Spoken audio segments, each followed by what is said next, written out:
Hi everyone, good evening po. I'm TL. Welcome to my channel Tutorials TV. Sa video po ito ay dalawang topic po ating pag-uusapan po. At unang topic natin pag-uusapan ay ang mga Duterte vlogger ay posibleng mawala sa ere. Actually nakakabahala ito mga kaibigan kasi nga po mayroong gagawing aksyon ang DICT with the connivance of the PCO. Yan po ang ating pag-usapan mamaya. Din ang second pong topic natin mga kaibigan ay ang mga prosecutor atat na atat sila na simulan ang impeachment trial. Pero, unang utos pa lang na impeachment trial o impeachment court, ayaw na sundin.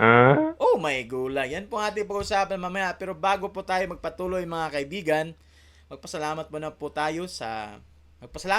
ako sa aking mga subscriber tsaka sa member sa aking channel. Salamat po for being part of my journey sa channel na ito. I hope na hindi po kayo magsasawa at I'm hoping na mag-grow pa ang ating channel, madagdagan pa ang ating community. Lalong-lalo na bago pa tayo, ang dami pa nating pagdaan ng mga problema.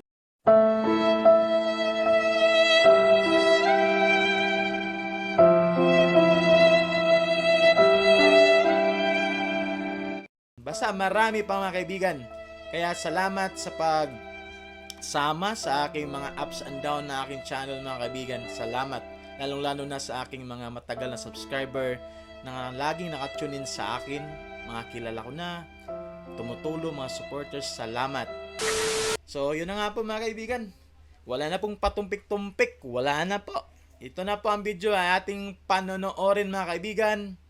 Here we go.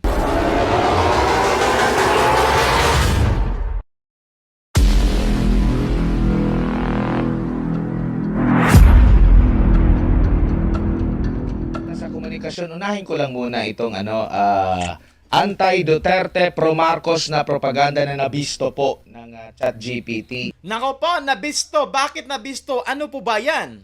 Ano po ba yan? Bayan. Okay, tuloy natin. Prof, kung saan anak ito ng may-ari ng STI pala, no? Kung saan yung PR firm na ito yung sinasabi. Ginagamit nila. Wow, anak ng STI. Uy, STI, known na school yan ng computer, guys. Mga IT. So, tuloy natin. Ang isiniwalat nila na ang PR firm na nakabase sa Makati ay gumagamit ng ChatGPT sa isang tatlong yugtong kampanya ng propaganda. Grabe, no? Noong nakalipas na panahon. Tatlong yugto ng propaganda. It means tatlong propaganda. Ano-ano yun? Ng kampanya. Una, pagmomonitor ng political content online upang matukoy ang mga pro-Marcos na pahayag o mga talking points. Meron ding lumilikha ng maikling mga komento na nababasa natin sa comment section sa mga legit posts ng mga news. Mga pangiinis. Mga pangiinis na mga comment. Lalo-lalo na yung mga troll mga kaibigan. So, umaatake sila sa lahat ng didis vlogger, sa lahat ng mga pro-Duterte, magko-comment lang, mangiinis, ganun ang ginagawa nila. At na-experience natin yan nung panahon na yun. Articles, no? Karaniwan ay more or less nasa 10 salita, Taglish, upang ulitin o palakasin yung kung ano man yung kanilang gustong ipabatid at yung paggawa ng mga PR materials para iulat ang tagumpay ng mga kampanya sa kanilang mga kliyente. Kumbaga, hindi organic. May PR talaga sila na parang ina-upgrade or yan, alam yung binubuhat na ito, ganito siya kagaling, ganyan-ganyan yung mga nila.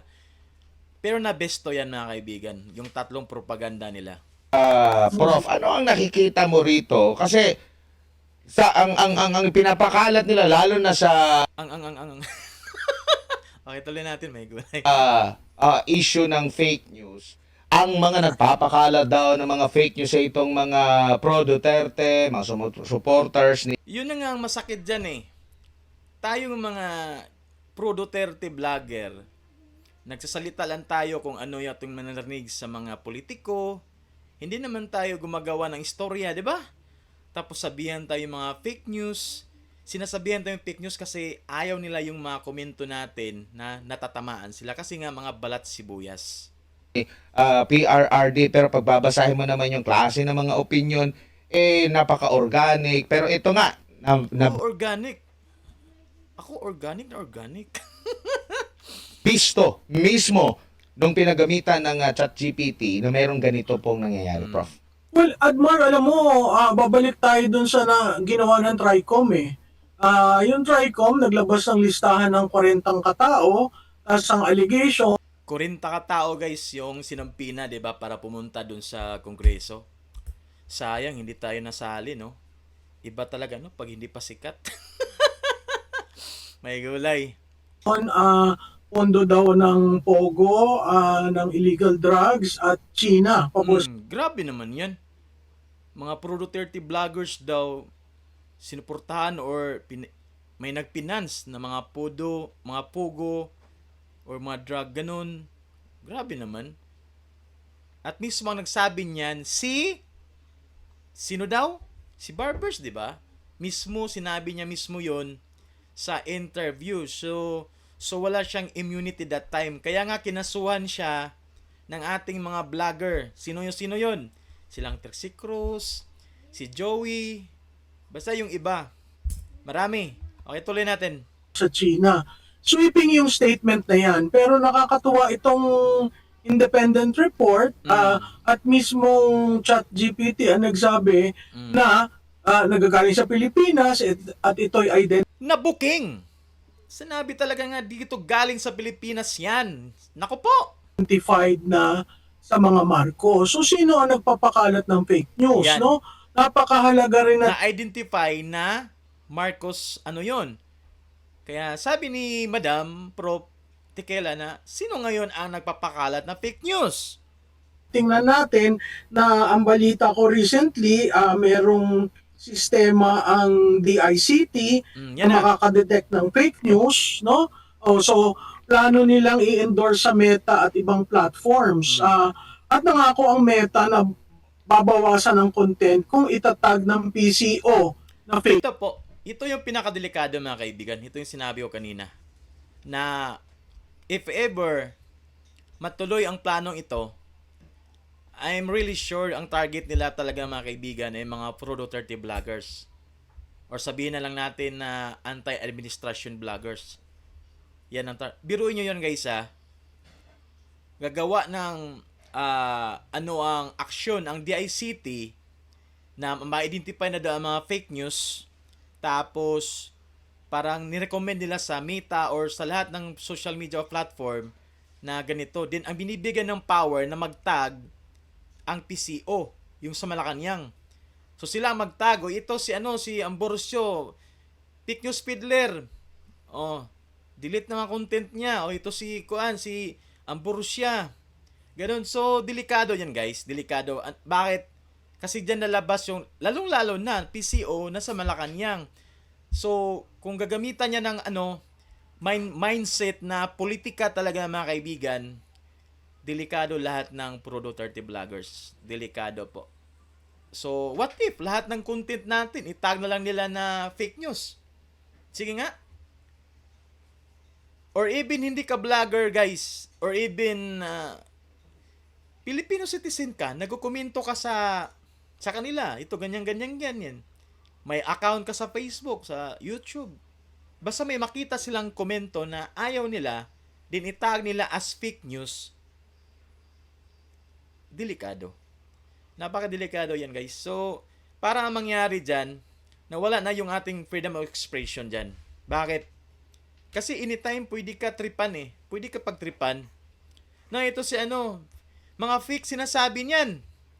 Tapos nagkomento ka lang. Nag-criticize ka lang sa isang politiko. Na ganito, ganyan. Tapos napag-initan ka, oy, nireport ka sa PCO, ito na account, ganito. Itong channel na to. Tinira ako nito, pwede pakitag nito as fake news peddler para matanggal ang channel na to or ma-erase matanggal yung content niya. Parang ganun ba? Napakadelikado mga kaibigan. If ever matuloy itong plano ng DICT na bibigyan ng power ang PCO na taga-tagger ng mga fake news peddler. Nako po, napakadelikado mga kaibigan. news. So, ito kailangan siguro nating mapag-aralan ng maigi kasi mismong gobyerno na nakikipag-deal sa Meta at basta itag lang ng PCO na fake news, alarming naman yon. Very alarming talaga. Very alarming. Eh, wala pa nga yan, di ba? Wala pa yung plano na yan, pero ano nangyari ngayon? Ang dami ng mga vlogger na na-take down yung mga channel o pages nila. Example dyan, si Sas, si Maharlika, si Cresset. Ilang bisis yan si Cresset tatanggalan. Cresset Chua? Chua ba? Cresset? Hindi ko man apelido. Basta, marami tayong kilala ng mga Pro Duterte vloggers or influencer na tinanggalan ng page sa Facebook. How much more kung yung plano ng City na magbibigyan ng power ang PCO ng tagging of fake news peddler. Delikado, lalong-lalo na sa panahon ngayon. Bakit? Ngayon nga, hawak na ng gobyerno yung mainstream media. So, ang gagawin talaga nila mga kaibigan, gusto lang kontrolin talaga ang news sa Pilipinas. Bakit? Kasi nga hawak na lang mainstream media. Ang hindi nila hawak ngayon, social media. Hindi nila hawak, kaya gagawa sila ng aksyon how to control it. Yan na nga po yung magtatag na ang PCO. Delikado po yan. I'm hoping na hindi yan matuloy. Maraming sasalungat or mag-uupos sa planong yan. Kasi yan ang malayang pamamahayag ng mga tao, freedom of speech, ay napaka-importante yon, no? Sa kahit anong bansa, ang freedom of speech ang bedrock ng lahat ng rights ng Kaya nga, paano na lang tayo mag-joke? 'Di ba? Ang tahimik na ng natin, country, kung bawal natin mag-joke-joke sa yung mga memes, 'di ba? Sabihin agad, "Oy, fake 'yan." Nako po. taong bayan. So, kung ang fake news ay kanilang i-weaponize at ang tangi lamang Weaponize. Weaponize lang ang word na fake news. Kahit hindi fake. Basta fake news kasi nga, bakit nasabing weaponize ang fake news na word? Kasi nga, kung hindi kanila gusto, kung nag-criticize ka, isa ka sa mga opposition na maraming sinasabi, sabihan kanila agad na fake news ka. Lalong-lalo na kung content creator ka, vlogger ka. Pag itaga nilang fake news peddler, nako po. Ano mangyayari, di ba? So, napaka-alarming yan, guys. Tama nga si Professor Tequela. Napaka-alarming yung plano ng DICT na bigyan ng power ang PCO na mag-tagging for fake news peddler. Napakahirap. Diyan mo malalaman yung partisan, mga kaibigan. Delikado yan. Okay sana yung ganyan kung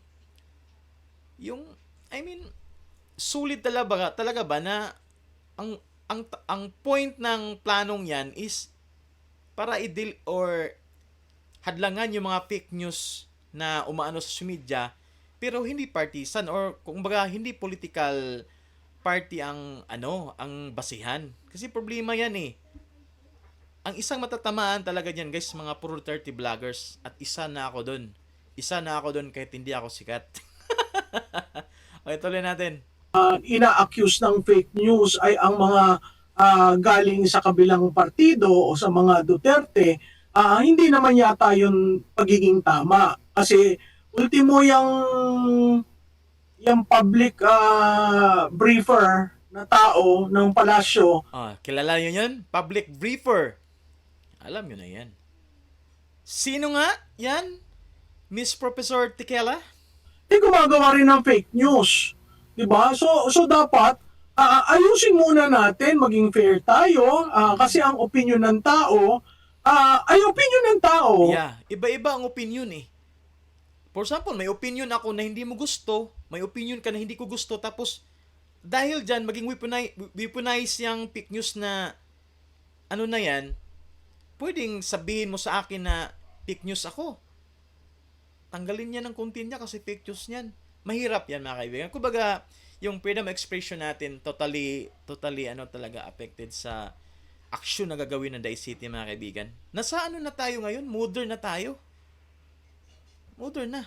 So, lahat ng tao, kung may sasabihin, sa social media na nga, ang iba na nga, hindi manligaw sa personal, pero pinopost sa Facebook, nagma-my day, nagpaparinig, ganun, di ba? Kasi nga social media na eh.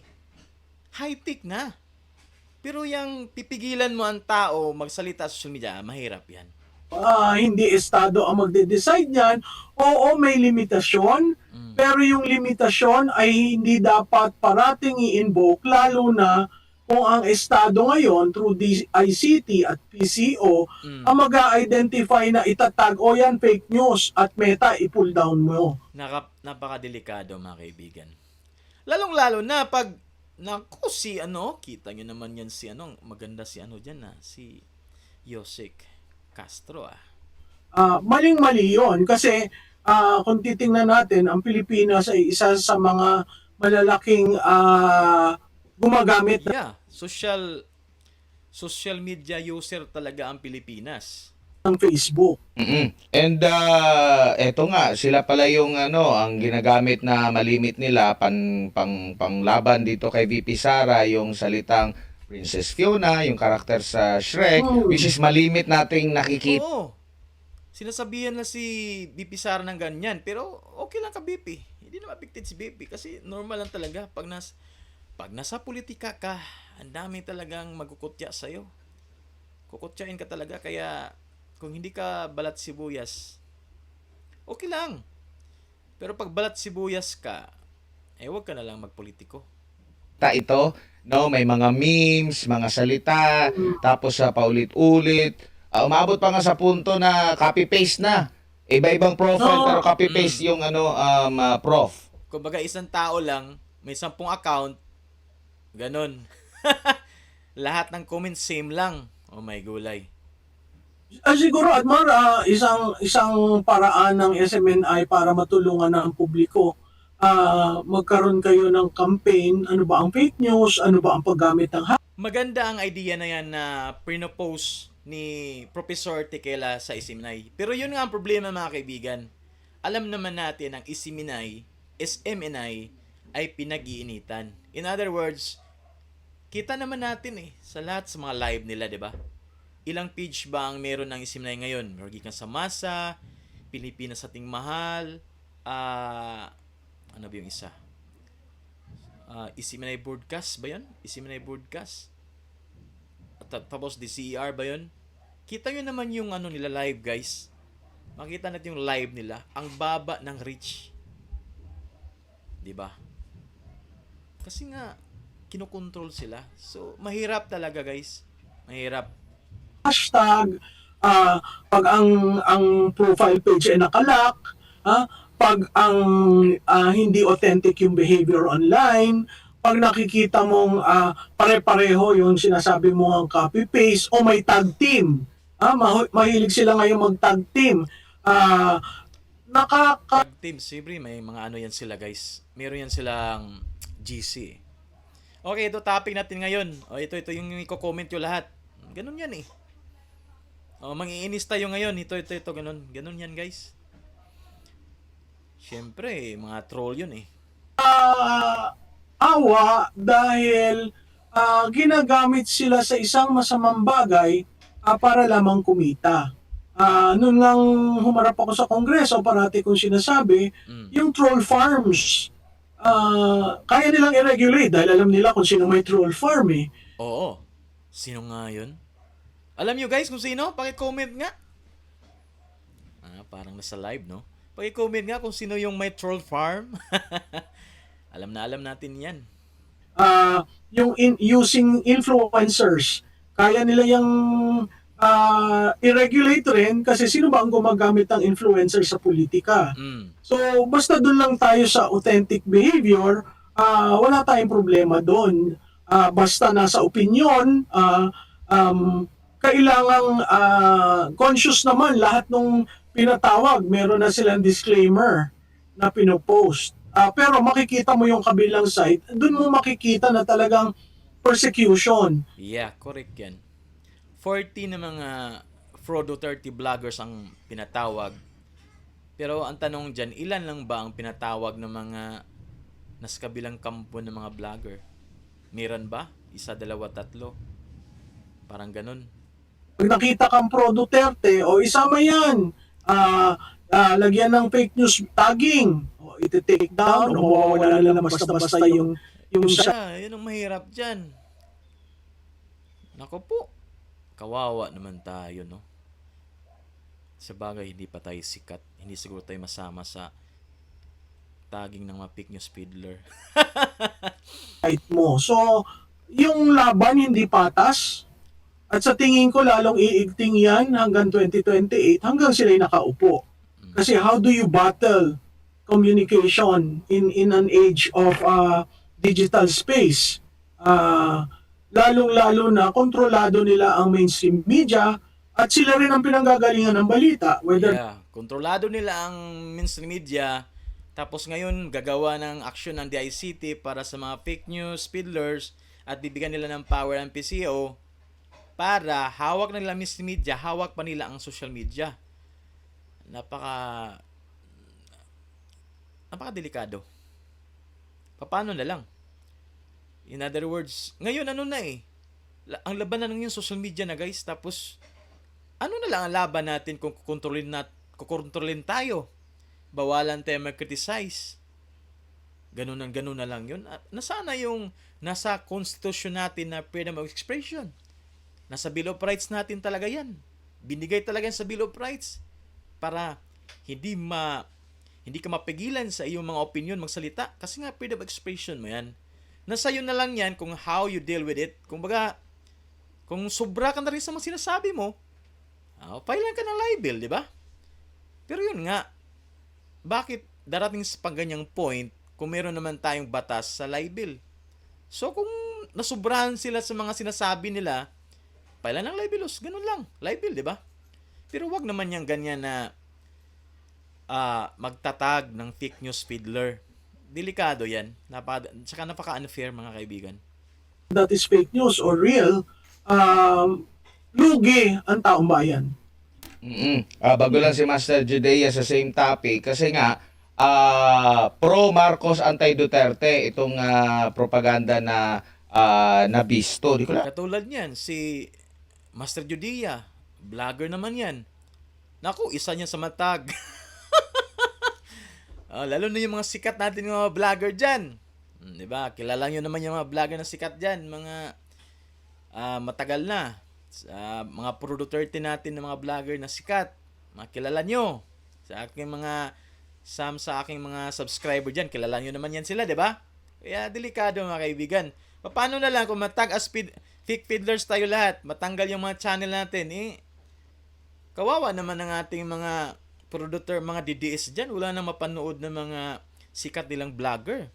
Hindi nila panood ng mga sikat na vlogger, di ba? Boring ang life. Tsaka, hindi na balance. Hindi balance sa society, guys. Kaya nga, nandito tayo sa demokrasya kasi nga, may opposition, may admin, may opposition. Ganun ba? May tama o mali. Ganun. Napaka-boring kung walang ganun. Alam kong natanong ito sa PCO pero needed ba na maglabas din ng pahayag dito ang PCO, ang Malacanang ukol dito sa usaping ito, Prof? Oo, Admar, kasi mahilig yung barker na by default sabihin fake news. Di ba lahat Ayan, ito talagang gusto ko kang Professor Tequila. Binira na naman niya si Castro. ng sinabi niya, fake news yan, fake news yan. Fake news niyan! My God! O parang hindi siya guilty ng fake news. I mean, imagine, nasa pulpito ka ng Malacanang. Ikaw ang Nako po, ang sakit niyan. Sige pa, birahin mo pa. nagsasabi ng fake news. Ang default niya parate, ang sinisisi si Duterte. Hindi ba yon fake news? My God. Ang sisisihan ng Estado ay ang mga Duterte. My God, I hate drugs. So, at ikaw ang nagpo-project nitong administration, may pag-aaral nga kaming ginawa nung isiningit siya sa Ito, maganda to.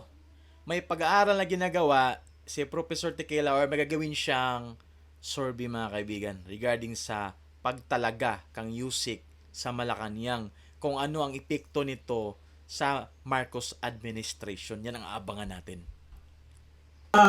Sa framing ng Malacanang, nakakontribute ba ito sa mababang approval rating at trust ng Pangulo? Ilalabas namin yan very soon. Ayan po. So, yun na nga mga kaibigan, yan yung una nating topic regarding sa tagging ng fake news. Kumbaga, gagawa ang DICT na action para sa mga fake news peddlers at bibigyan nila ng power ang PCO na sila ang magtatag. Nako po, napakadelikado. Sana man lang, I'm hoping na ang planong yan ay hindi matuloy. Ayan po. But anyways, dito na po tayo sa ating pangalawang topic mga kaibigan regarding sa mga prosecutor. Nako po, atat na atat kayo na, uy, Senado, kailan ba kayo mag-start dyan? Bakit panay kayo delay? Tapos nung, yun na nga, nag-proceed na ang nagkaroon ng impeachment court ang Senado, gumawa na ng action, nagpadala ng summon sa prosecutor sa BP Sara. Ang prosecutor naman, actually, di ba, ang pinadala ng impeachment court o ng Senado sa prosecutor ay to clarify the issue, di ba? Pero anong nangyari? Anong ginawa ng prosecutor? Gumawa rin sila ng resolution or motion to clarify. Okay, panoorin natin ang news galing sa Net25 mga kaibigan. Nakakatawa talaga. Di ba? Atat na atat kayo na simulan. Nanindigan naman po ang mga kongresista na hindi mo nila tatanggapin ang ibinalik na articles of impeachment laban po kay Vice President Sara Duterte. Kaya naman po aapela sila sa impeachment court sa Senado sa pamamagitan po ng isang motion for... Ayan, apila sila. Gagawa sila ng motion for clarification. Bakit nyo ibabalik ang aming article of impeachment dito? Eh, klaro naman to. Bakit padami yung tanong? Parang ganun ba? clarification para masagot ang kanilang mga katanungan. Buong detalye sa live report ni Vic Suminta. Ali matapos isilbi ni Senate Sergeant at Arms Roberto Angcan ang summon sa Office of the Vice President, sa'y sumunod na nagtungo dito sa Office of the Secretary General para dalhin ang ibinabalik na article of impeachment mula sa impeachment court. Pero ito ay hindi tinanggap ng Kamara dahil sa paninindigan ng House Prosecution Team na mayroong presumption of regularity ang kanilang ipinadalang impeachment complaint. Dahil dito, naniniwala ang prosecution. Ang mangyayari dyan, dahil hindi nila tinanggap, so nagpadala siya lang ng motion to appeal doon sa impeachment court sa Senado. Eh, mas lalong madelay. Team na kailangan But anyways, ang start naman ng trial talaga, July 28. ipaliwanag ng impeachment court ang dahilan ng kanilang desisyon na ibalik ito sa Kamara. Binubuo na ng House Prosecution Team ang resolution for clarification para linawin ang kautusan ng impeachment court ng Senado na ibalik sa Gumawa ng motion ang impeachment court o ang Senado to clarify the article of impeachment. Tapos, ito na naman, gumawa naman ng resolution or motion ang prosecutor na to clarify, bakit Bakit nyo ibinabalik tong article of impeachment namin? Parang ganun ba, no? Ang galing Sige, tingnan natin. Kamara ang article of impeachment dahil kailangan sertipikahan ng Kamara na duman ito sa tamang proseso alinsunod sa konstitusyon at ang katiyakan na itutuloy ng Kamara sa 20th Congress ang impeachment trial laban kay Vice President Sara Duterte. Sinabi ni Congresswoman Jinky Luistro, isa sa 11 congressman prosecutors. Uy, mala dilema to. Tapos, di ba sa 20th Congress kukunin nila si Dilema? Oh, dalawa na sila. Acting as dilema din to, Laila, dilema din to siya na hindi muna nila tatanggapin ang ibinabalik na impeachment court na article of impeachment hanggat hindi nasasagot ang kanilang katanungan dahil sa panig ng Kamara mayroong presumption of regularity ang ipinasang article of impeachment lalo na't ito ay permado ng 250 na kongresista. Rest assured, ang House of Representatives, ang prosecution panel, naninindigan po. Tuloy ang laban para sa katotohanan, hustisya at pananagutan. Ayon kay Luis Tro, hindi masasagot ng prosecution team ang isa pang kautusan ng impeachment court kung handa ang 20th Congress Yeah, yung pangalawang kung ang 20th Congress ipagpatuloy ba o hindi. na itutuloy ang impeachment trial dahil hindi pa umiiral ang bagong kongreso. Inahayag naman ni Congressman Joel Chua na may tuturing na insulto at labag sa konstitusyon ang desisyon ng Senado na ibalik sa Kamara ang article of impeachment. Iginit ni Chua malinaw ang probisyon ng konstitusyon ng Kamara ang may kapangyarihan na maghain ng impeachment case sa isang impeachable official at ang Senado ang Labag daw sa konstitusyon ang ginawa ng Senado. Sabi ni Chua. My God. Sino kayang sasagot dyan? Sino kaya, Pwede ba silang sumagot? Judge na sila eh. Or si presiding officer si Jesus Cordero. Tingnan natin kung sinong sasagot sa mga sinasabi nila, tayong hukom. Binigyang diin ni Chua ang papel ng impeachment court ay desisyonan ang impeachment case kung guilty or not guilty ang defendant at hindi para questionin ang legalidad nito dahil ito ay trabaho ng defense panel. Kinwestiyon nga kasi nga broad day ang issue eh. Anong broad day? Kalat na kalat ang issue na mayroong file na impeachment na 1, 2, 3 at pang-apat na yan ang pinasa. Public na siya public anong tawag nito? Kumbaga alam na ng publiko ba? Kaya yun ang big question dyan. So sana kaya nga tinanong mismo ng impeachment court. Ito yung motion nila nga paki-clarify nga kung ano nangyari sa 1, 2, 3. Bakit number 4 na impeachment na pinasa nyo sa amin? Hindi ba ito lumabag sa 1-year ban? Yun ang clarification dyan Yan ang tanong, yan ang motion ni Senator Bato. That is why gusto niyang i-dismiss ang impeachment complaint na yon dahil sa issue na yan na pang-apat na file na yan So 1-year ban bakit ganun? So, yun ang motion ni Senator Bato. Pero dahil naamyendahan ni Senator Cayetano na ganito na lang Batorne, sabo pa niya, Batorne, na ganito na lang. Magpasa tayo ng motion sa prosecutor na we need a clarification regarding this issue, yung sa 1, 2, 3 na impeachment at saka sa pangalawang utos nila na ipagpapatuloy ba to ng 20th Congress or hindi? Yun ang question dyan, ang impeachment na yan. Kaya nga po, parang lumalabas po dito sila na rin ang nag-aabogado sa ating Vice Presidente.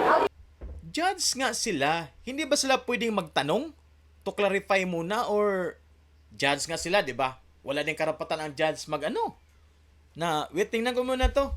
Itong mga pinasa yung ebidensya kung tinorban ni o hindi, I need clarification. Parang ganun yan Tapos bawalan mo magtanong yung mga judge.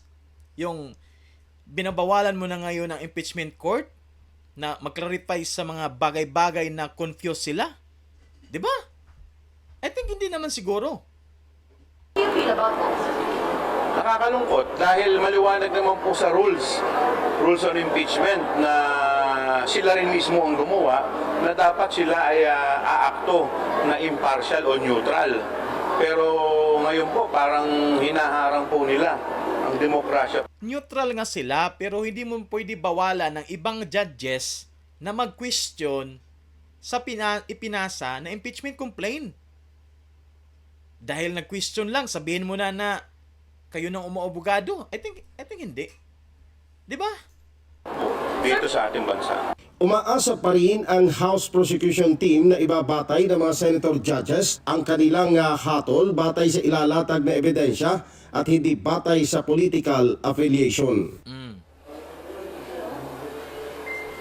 Ali, naninindigan din ang prosecution team ng Kamara na hindi nila aamyendahan ang ipinadalang article of impeachment sa Senado dahil nga doon sa kanilang paninindigan na mayroon itong presumption of regularity at naayon sa proseso ng konstitusyon. Balik sa inyo, Ali. Vic, yung paliwanag lamang kung bakit sila ay tatalima dito sa kautusan na ito ng Senate Impeachment Court dahil may mga nagsasabi na parang pambabastos naman yan sa House of Representatives na uutusan mo. Ang paliwanag ng Hindi, para sa akin, hindi. For example, may nagpadala sa akin. Lalong-lalo na, impeachment yan. So, very komplikado ang issue, di ba? So, ako ang judge, bawal ba ako magtanong? Wait lang. So, may mga tanong ka, mga legal question ka na kailangan lang sagutin mo. Lalong-lalo na pag confused. Bakit confused? Kasi nga, mayroong issue eh. Pang-apat na pasa na yan ng impeachment eh. So, may issue na hindi na clear regarding sa 1, 2, 3 na impeachment. Yun nga sabi ni Senator Cayetano. May need ng clarification. Anong nangyari sa 1, 2, 3 na impeachment na pinapile? Yun ang walang clarification eh. Yun ang gustong malaman nila. Then after that, kung maklarify na, masagot ng prosecutor, then yun na, start na, di ba? Yun ang problema dyan. na kanina ni Congresswoman Luistro patungkol dito ang pagkakaiba ng bilang pagsilbi nila bilang mambabatas at ngayon bilang House Prosecution Panel para lamang maintindihan natin kung bakit Disclaimer guys, opinion ko lang yan ha. Hindi po tayo abogado. May naano lang tayo na idea. dapat ay tumalima sila dito. Tama, Ali, kasi ang status ngayon ng Kamara at saka ng Senado, ang Senado Impeachment Court at ang Kamara Prosecution ang kanilang Ang ano ko nito guys, no, if ever magkaroon talaga ng palitan ng istorya yung prosecutor saka yung impeachment court, ang mangyari diyan dudulog or dalhin nila yung issue sa Supreme Court. Ganun ang mangyari diyan. So kung dadalhin ang issue sa Supreme Court, mas lalong tatagal. So imbis na nagmamadali itong mga prosecutor, mas lalong tatagal yan. Kayo bahala. So, kung titingnan natin, dahil ito ay isang quasi-judicial body na, hindi na legislative function ang kanilang ginagampanan. So, marapat lamang ina-acknowledge naman ng prosecution team na dapat silang tumalima sa anumang ipag-uutos ng korte o itong impeachment court, Ali. Ano ngayon ang paliwanag dito ngayon sa hindi nila masasagot yung pangalawang issue? At ano ang mangyayari kung hindi nga nila masagot yung pangalawang issue na paano maiko-commit yung 20th Congress which has yet to convene sa huling linggo ng Hulyo? Ang sabi ni Congresswoman Luistro na isang trial lawyer ay premature dahil hindi pa umiiral ang 20th Congress. Kaya sa ngayon, hindi nila masasagot yon. Sasagutin nila yon sakaling mag-convene ang 20th Congress dahil sila din ay kasama pa rin dito sa 20th Congress.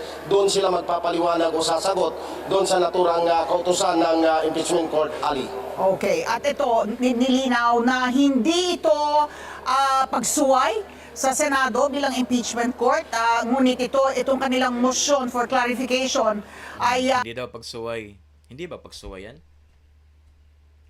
Sa tingin nyo guys. Hindi daw pagsuway. Kumbaga, kailangan lang nila ng clarification din bakit nagpasa ng motion ng impeachment court sa kanila. So, kailangan din ng clarification. So, ganun na lang. Pasahan na lang clarification ng motion. Hanggang sa dumating ang point, pupunta nang talaga kayo sa Supreme Court. hindi nangangahulugan na sinusuway nila ang Senado bilang impeachment court. Tama, Vic? Tama, Ali, kasi ang paninindigan nila, yung presumption of regularity, yung fourth impeachment, na yun yung bumuo ng 7 article of impeachment, ito ay pinirmahan ng 215 na mga Congress. Yun na nga. Yan na naman ang need ng clarification ng ng motion na yun. So, sana, tingnan lang natin. Hindi naman tayo abogado, may gulay. Comment na ito. Disclaimer lang, opinion ko lang to mga kaibigan. Okay, tuloy natin. Kongresista, nakuha nila yung shortcut na procedure kung saan ay direkta na ito na ipapadala sa Senado yung binong article of impeachment. Yun na nga dyan questionable na nga yun Last na nga session, tapos minadali nyo. Oh. Tapos ngayon, hihingan kayo ng clarification ng impeachment court. Reklamo kayo. Kumbaga, tika lang, mag-motion muna kami. Bakit? Parang ang motion kasi nila, parang ganito ba? Parang kine-question nila yung Senado or ang impeachment court, why hihingi pa kayo ng clarification nga goods na tong pinasa namin. Sure to na wala kaming nilabag na batas. Parang ganun ang point ng prosecutor ba? Vic, may katanungan lamang si Alex. Vic, dahil narinig na natin kanina si Presiding Officer Chis Escudero, sabi niya, sumunod kayo sa amin. Parang gano'n, di ba? Yeah, sumunod kayo. We are the judges. We are the impeachment court. Kami ang korte. So, anong utos namin, sundin nyo. Parang ganun ba, no? Bakit ngayon, ang sagot ng ilang mga miyembro ng prosecutors panel, parang hindi sila tatalima. Yeah. Parang Hindi tatalima, hindi susunod. Sasaway sila. sumusuway sila sa utos ng sumusuway. korte ng impeachment. My God. Mahirap ba magpaliwanag? Yun nga ang point lang naman ng motion ng impeachment court ay ipaliwanag ng mabuti bakit kaganito. Bakit ang fourth impeachment na ang pinail nyo, nasaan na yung 1, 2, 3? Wala ba kayong nilabag dito sa Constitution? Wala ba kayong nilabag na batas? Wala ba kayong nilabag sa 1-year ban? Yun ba? Paliwanag lang naman ang hinihingi ng impeachment court or ang Senado. Pero why? Ayaw nilang sagutin. Sila pa mismo naghihingi ng clarification din. Vic? Basta ang sabi nila, Mismo yung respondent doon guys, natawa na rin, di ba? nag-comply kami sa constitutional requirements sa pag Yun na nga, wala namang question dyan kung nag-comply kayo sa requirements ng constitution regarding sa impeachment. Kung ano yung mga dapat gawin. Pero yun nga, hindi mo naman pwedeng bawalan ang Senado na humingi ng clarification kasi nga mayroong issue Yung 1, 2, 3, 1-year ban at saka yung pangatlo yung 28th Congress kung i-adapt ba nila ang impeachment o hindi. Yun sagutin lang sana nila, di ba? Simple lang naman yun pa-file ng article of impeachment, ang dapat na papel na gampanan ng impeachment court, i-decide ito acquitted o kaya ay guilty ang isang impeachable official. So in other words, ang trabaho lang talaga ng Senado mag-judge, then lang, kumbaga you're guilty, you're not guilty, ganun lang. Bawalan mo na sila mag-question, mag-clarify, to clarify something bago i-start ang hearing. Ganun ba yun? Kasi hindi naman karapatan naman siguro nila, di ba? To clarify mo na ang mga bagay-bagay na gumugulo sa isipan nila bago sumulan talaga mismo ang hearing. Ano man ang magiging bunga nito, kung ito ay magbubunga ng constitutional question, Yeah. Kung magkaroon ng constitutional question yan, ang mangyayari dyan, dadalhin na yan sa Supreme Court. So, mas lalong tatagal. Kayo bahala. Atat kayo na ma-start ng hearing, tapos ngayon, ayaw yung tumalima, ayaw yung sagutin agad ng utos ng impeachment court. Mas lalong tatagal yan, di ba? alam naman natin na ang last resort, Korte Suprema ang magpapaliwanag. Ayan po, so dyan po nagtatapos ang ating dalawang topic mga kaibigan. I hope na nag-enjoy kayo. Ako na-enjoy ako kasi may natutunan ako, no? Kaya yun nga, summary natin yung unang topic natin regarding sa tagging ng mga fake news peddlers mga kaibigan. Napakadelikado. Sana I'm hoping na mapag-aralan yan or hindi matuloy. And yun na nga, yung mga prosecutor natin, atat na atat sila na masimulan. Yung mga pro-impeachment, atat na atat sila. Pero yun na nga, ito na, sinimula na ng Senado, sila naman ang ayaw sumagot agad. Kaya wala tayong magawa yan. So, disclaimer lang, lahat naman sinasabi ko ay sarili lang natin yan. Hindi tayo abogado, pero I'm hoping na meron kayong natutunan sa mga sinasabi ko. Meron ba talaga?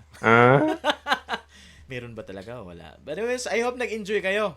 Nag-enjoy kayo sa ating topic ngayon. Actually, nag-enjoy din ako. This is my second video for reaction video. TL Reaction Reacts. TL React number 2. Ito po, TL React number 2. So, yun. I think, by the way, shoutout muna sa aking mga solid na mga moderators dyan. Yung mga kilala ko dyan. Hindi ko nababanggitin yung mga pangalan. Tsaka sa mga shoutout sa aking mga kaibigang vlogger dyan. Sila BML. Si Tropang Tausog. Ayan. Si Kuya Jim. Si Makamasa. Ayan. Si Don Mar TV. Ayan po. Malaking channel yan. Sikat yan. Don Mar TV. Shoutout sa inyo. I'm hoping nag-enjoy kayo mga kaibigan. And please, palike naman ang ating video. Just joking. Okay, but anyways, salamat. I hope na basta. Yun na yun. Basta. Bye-bye.